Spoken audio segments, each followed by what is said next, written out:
हाग्रामाया दिनै भटनि माने माबायावहाय सार्टआव दिनै एर'प्लेनजों बिरलांदों माबायाव हेलिकप्टारजों गहपुराव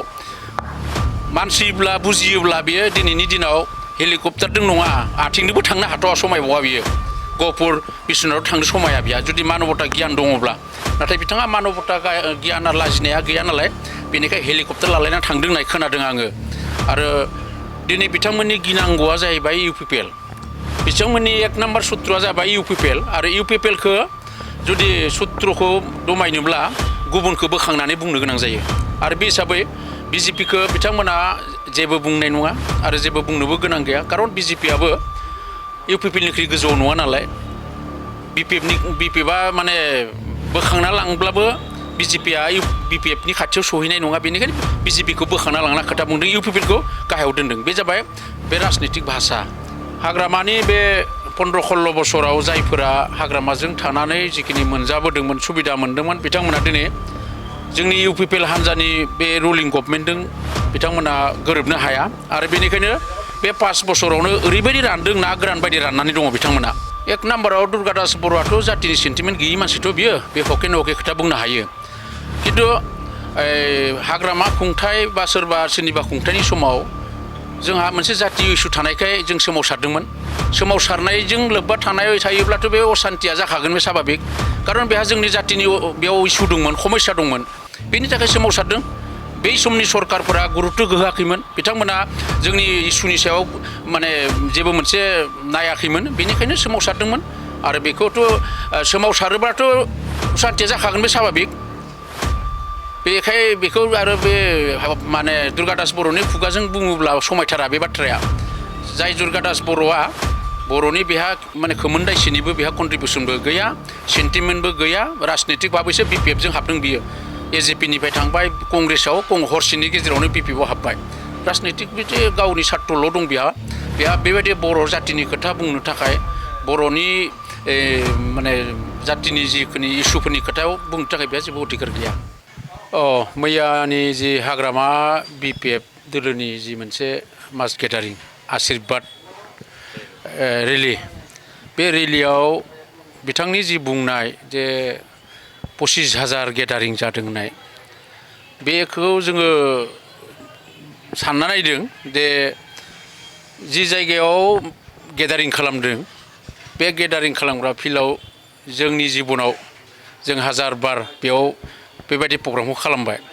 आरो बे फिल्डआवहाय मेक्सिमाम 8-9 हाजार गेदारिं जानो हायो खारन फुटबल मोनसे फिल्ड बियो आरो बेयावहाय बिथाङा बबे अंकजों बबे मेगनजों नुनानै 25,000 गेदारिं होननानै बुंखो बेखौ जों एसे माने मिनिथाव मोनदों खारन 25,000 जुदि गेदारिं जानांगौब्ला बेहाय मानसि रायजोनि जुदि हमागम जानांगौब्ला बे अदालगुरिया फ्लाट जागौमोन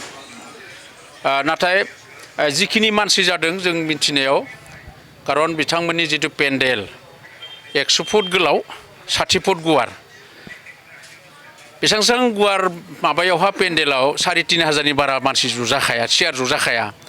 बिनि अनगायै माखासे जिबिरां मानसि गेदारिं जादों बिथांनि महरखौ नायोब्लाथ' मेक्सिमाम 10-11 हाजारनि बारा बिथाङा खिन्थु गावनि गोसोखौ बोलो फोरानो थाखाय बेखिनि बाथ्राखौ बुंदों खारन जोङो मिथियो बेहाय जिखिनि गेदारिं जादों बे जाबाय अदालगुरि जिल्ला माने पलिटिकेल जिल्लानि 5 ब्लकनिफ्राय थुबुर जादों होननानै बुंदों नंगौ थिगानो जागोन 5 समष्टिनि रायजोफोर बेयाव ज' जादों दा बे हिसाबै बिथांमोननाव जिखिनि 5 समष्टिनि जिखिनि रायजोफोर ज' जादों बेखौ जों जुदि नायोब्ला जों मिथिनायाव मोनसे समष्टिनिफ्राय 3,000-4,000नि बारा मानसि फैयाखै 3,000-4,000 मानसि फैयोब्ला बिथांमोननि बेवहाय एभारेज 3,000 जों माने जुदि हमथारोब्ला आरो बे हिसाबै बिथांमोननिया 10-12 हाजार जायो आरो बेखिनि मानसिखौ लानानै बिथांमोना जिखिनि सिन्था खालामदों जों बेनिफ्राय नुयो हाग्रामानि बे 15-16 बोसोराव जायफोरा हाग्रामाजों थानानै जिखिनि मोनजाबोदोंमोन सुबिदा मोन्दोंमोन बिथांमोना दिनै जोंनि इउपिपिएल हान्जानि बे रुलिं गभर्नमेन्टजों बिथांमोना गोरोबनो हाया आरो बेनिखायनो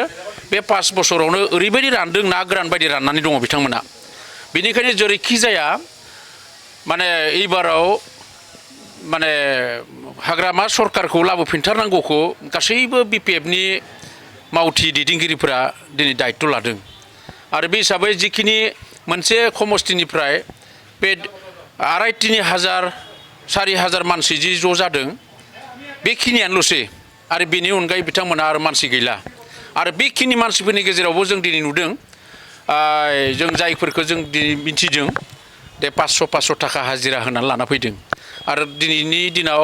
हाग्रामाया मोनसे फोरोंना गालांखानाय मोनसे नीति जाबाय बिटिसिआव जे प्रफेशनेल पलिटिक्सखौ बयबो रोङोसै दायो उइदाउट माने प्रफिट रावबो खामानि मावा आरो बे हिसाबै बिथाङा गासै रायजो राजाफोरनो 500 थाखा होनानै लाबोदों बेनि फोरमानखौ जोंबो होनो हायो नाम खहकारि होनो हायो दिनैनि दिनाव दानो माने होनांगौ जायोब्ला खिन्थु बिथांमोनखौ रियेल बिपिएफ खालामग्रा होननाय मानसि जों बेयाव नुनो मोनाखै बिथांमोना बे 500 थाखानि थाखायनो सानसे गसंफैदों बेखिनिल' आरो दा बे हिसाबै बेखौ बेखिनिखौ लानानै हाग्रामाया एबाराव उदालगुरियाव खोब देरहागोन होननाय साननाया बे भुल धारना बिथाङा बुंदों माने बिपिएफआ सेथियाव थागोन आरो इउपिपिएलआ सबनिख्रुइ जोबथारनायाव लाबोदों बे जों फोथायगौमोन जुदि बियो मोनसे भद्र भाषायै बुङोमोनब्ला गावसोरा सेयानो जाबाय इउपिपिएलआ सेकेन्ड जागोन होनना बुङोब्ला जों बे लजिकखौ मानिनो हागौमोन आरो नंगौ होननानै सानना लानो हागौमोन खिन्थु बिथाङा दे 0 जागोन लादाव थागोन होनना बुंनाया जाबाय बेयो उल्था खारन जोंसो 1 नाम्बाराव थागोन आरो गावहासो लादाव थागोन बेखौसो बिथाङा बुंनाय जादों इउपिपिएलनि अनगायैबो जिएसपि बा गुबुन गुबुन फिसा फिसा दोलोफोरखौ बिथाङा सिगाङाव बेखायनोथ' बे गुबुन गुबुन दोलोफोरखौ गाव माने इउपिपिएलनिख्रुइ गोजौआव दोननायनि मेन माबाया जाहैबाय गावहा बयनिख्रुइ लाद्दाखायनो बियो मालायखौबो लाद्दा खालामनो नागिरदों खारन जिखिनि गुबुन हान्जाफोरखौ नायोब्ला बेयाव बेखिनि स्थितियानो गैया आरो बिथांमोनखौनो सेकेन्ड जागोन गावनि सेकेन्डआव नेक्स्टआव थागोन होनना बुंनाया बे बिथांनि गिनाय आरो ओमफ्राय नंखाय फोलानाय आरो बेखिनि रावखौ बिथाङा बुंदों आरो बिजेपिनि जेबो बाथ्रा बुङाखै बिथाङा खालि इउपिपिएलजोंल' दा बेखौ नायोब्ला बिपिएफ आरो बिजेपि दिनैनि सानाव एलायन्सआव दङ बिथांमोना बुरजाफोरा नोंथांनि मोनदांथियाव माबायदि बेखौ जोङो माने पलिटिक्सथ' जिमान हक इलेक्सनारिं माबा बियो बेयाव सोरजों गोरोबो बे खोथाखौ बुंनाया एसेबां माबा नङा जेब्लासिमहालागि गावसोरनि आत्मप्रखा खालामा आरो दा बे हिसाबै बे मोनसे पलिसिया जाहैबाय दिनै बिथांमोननि गिनांगौआ जाहैबाय इउपिपिएल बिथांमोननि 1 नाम्बार सुत्रुआ जाबाय इउपिपिएल आरो इउपिपिएलखौ जुदि सुत्रुखौ दमायनोब्ला गुबुनखौ बोखांनानै बुंनो गोनां जायो आरो बे हिसाबै बिजेपिखौ बिथांमोना जेबो बुंनाय नङा आरो जेबो बुंनोबो गोनां गैया खारन बिजेपिआबो इउपिपिएलनिख्रुइ गोजौआव नङा नालाय बिपिएफआ माने बोखांना लांब्लाबो बिजेपिआ बिपिएफनि खाथियाव सहैनाय नङा बेनिखायनो बिजेपिखौ बोखांना लांना खोथा बुंदों इउपिपिएलखौ गाहायाव दोनदों बे जाबाय बे राजनितिक भाषा आरो बे हिसाबै बेयाव बिथांमोना सिङाव एलायन्स दं ना गैया बेखौ जों दा बुंनो हाया आरो जोंनि थाखाय बुंनांगौआबो एसेबां सम्भब नङा आरो बिथाङा मोनसे बाथ्राखौ बुंदों जों सरकाराव फैयोब्ला गहपुर बिश्वनाथ आरो सनितपुर तामुलपुरफोरनि थाखाय मोजां जानाय बायदि उदालगुरियाव मिनि सेक्रेटारियेट बहायगोन बिथाङा दा बुंनो हागौ बे बाथ्राखौ खिन्थु बिनि सिगां बिथाङाथ' अपेनलि बुंदों माने आं पावाराव फैयोब्ला बिटिआरखौ स्क्रिप्ट खालामगोन बिटिसिखौनो बाहाल लाखिगोन अब्लालाय बेबायदि जुदि स्क्रिप्ट खालामनायानो जुदि बिनि थांखिब्ला बे गहपुर बिश्वनाथफोरखौलाय बोरैहाय बे माबा बानायनो मिनि मोनसे माबा बानायबावनो सेक्रेटारियेट अफिस बानायबावनो बेथ' सम्भब नङा दिनै बुंगासिनो दङ जे गहपुर बा बेखिनिखौ खारन जोंनि गहपुरनि बिश्वनाथनि रायजो राजाफोरा मोजां मिथिखागौ थांनाय 1993 सनाव सानसुमानि एकर्ड बे एकर्डआवबो बिथांमोनखौ गारना गारबोदों 5निसिमल' खालामबोबाय बिनि उनाव बिएलटिनि जि मोनसे हाग्रामा गावनि सिगनेचार होनाय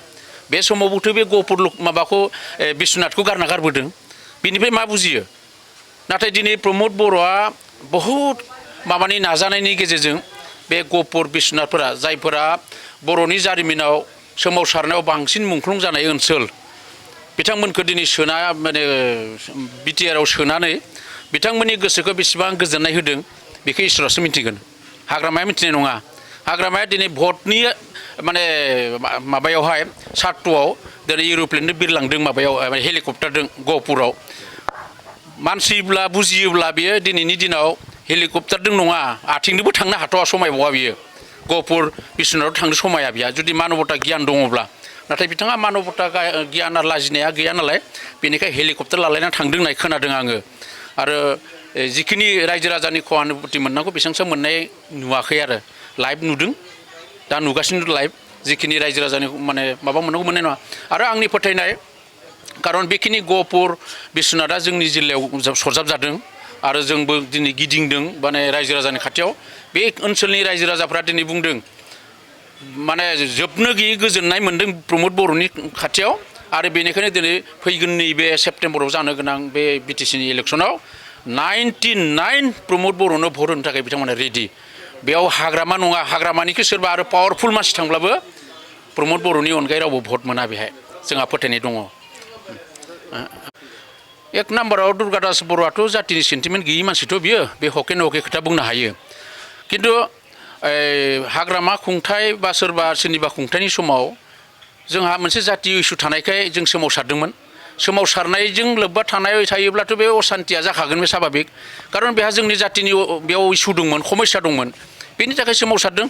बै समनि सरकारफोरा गुरुत्व होआखैमोन बिथांमोना जोंनि इसुनि सायाव माने जेबो मोनसे नायाखैमोन बेनिखायनो सोमावसारदोंमोन आरो बेखौथ' सोमावसारोब्लाथ' असान्तिया जाखागोन बे स्वाभाबिक बेखाय बेखौ आरो बे माने दुर्गादास बर'नि खुगाजों बुङोब्ला समायथारा बे बाथ्राया जाय दुर्गादास बर'आ बर'नि बेहा माने खोमोनदायसेनिबो बेहा कन्ट्रिबिउसनबो गैया सेन्टिमेन्टबो गैया राजनितिक भाबैसो बिपिएफजों हाबदों बियो एजिपिनिफ्राय थांबाय कंग्रेसआव हरसेनि गेजेरावनो बिपिएफआव हाबबाय राजनितिक बिदि गावनि सार्थल' दं बेहा बेबायदि बर' जातिनि खोथा बुंनो थाखाय बर'नि माने जातिनि जिखिनि इसुफोरनि खोथायाव बुंनो थाखाय बेहा जेबो अधिकार गैया मोनसे बिराद गिदिर मोनसे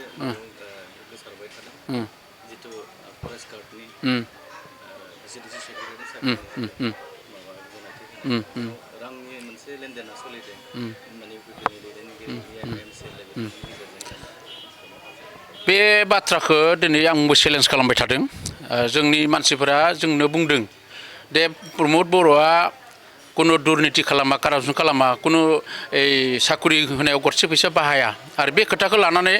दिनै एगेन्स्ट पार्टिया बा जोंनि जायफोर एगेन्स्ट पार्टि बिथांमोननिफ्राय जों खोनानो मोनबाय थादों ससियेल मिडियाफ्राव नुबाय थादों जे बहुत कारापसन जादों थाखा फैसा साख्रिनि बेलायाव सोलिदों होननानै बेनिखायनो जों बुंदों आंनावथ' फनाव फैबाय थायो सोंहरबाय थायो माथो थाखा फैसा बिदोंनो मादों ना आंनो बुंबाय सोरनाव बिदों बिनि प्रमानखौ हो सोर बिदों एक सेकेन्डबो नाङा बिथांनि सायाव एक्सन लानो थाखाय बेखिनि गोहोआ जोंनाव दङ नाथाय रावबो होनो हाया बेराफारसे दिनै सोरबा बिर'धि दलनि जानो हागौ बा सोरबा साननो हायि मानसि जानो हागौ जे गोबां थाखा फैसानि सोलिदों मादों होनना बुंदों दा बेखायनो आं चेलेन्ज खालामना बुंदों दे प्रमानखौ हो जोंनो प्रमानखौ हो माने प्रमान होआलासिनो दिनै मानो माने मिसा मोनसे माबा खालामदों दा बे हिसाबै दिनै जायफोरा मोनदों दिनै बिथांमोन जायफोर केन्डिडेट बिथांमोननि खुगाजोंसो नुदों गरसे फैसा होनाङाखै जेराव माने जाय मेरिट मोनसे सेलेक्सनावहा मेरिटरियास मोनसे सेलेक्सनजों जादों होननानै बिथांमोना फोथायदों नाथाय सासे केन्डिडेटआ दिनैसिम बुंनो हायाखै आंनिफ्राय एसेखिनि फैसा लाबाय उमुखा बसुमतारी उमुखा नार्जारिया मानो बुंनो हाया बुंनांगौ स्पष्ट बुंनांगौ ओरैनो खुगाजों माने दुर्निति खालामदों साख्रिनि नामावहा थाखा फैसा लादों होननाय बाथ्राखौ ओरैनो बुंबाय थानाया बे मोनसे अधार्मिक अखत्य खोथाखौ बुंनाय जादों आरो जायफोरा बुंदों बिथांमोना बुंनो थांब्ला खोब मोनसे माने मा होनना बुङो आनसिभिलाइज सेन्टिमेन्टनि मानसि होननानै बुंनांगोन जेब्लासिमहालागै प्रमान होनो हाया बेनिखायनो प्रमान होनांगौ डाइरेक्टलि जुदि हायो गोहो दङब्ला बुंनाया मोजां ओरैनो खुगाजों मानो बुंनांगौ डाइरेक्ट बुं दे उमुखायानो लादों एसेखिनि मानो प्रमान होनो हाया बेखायनो आं खावलायदों सोरबाया जुदि बेबादि साननानै दंब्ला जोंनो चेलेन्ज खालामदों माने फोरमान होनांगौ थाबैनो होनांगौ ओरैनो बिदि बुंथिंनानै समाजखौ मिसलिड खालामनाया मोजां जायाखै आरो बेबायदि सिन्ताधाराजों जोंनि समाजा मोजां जाया आरो बेबायदिखौ समाजाबो सिनायनाया मोजां जायफ्रा नंखाय बांसावनानै खोथा बुंबाय थादों प्रमद बर'नि सरकारनि सायाव बेखौ रायजो राजाफोरा सिनायनाया मोजां आरो बिथांमोन बायदिनि मानसिजों जोंनि भबिसतआ मोजां नङा आरो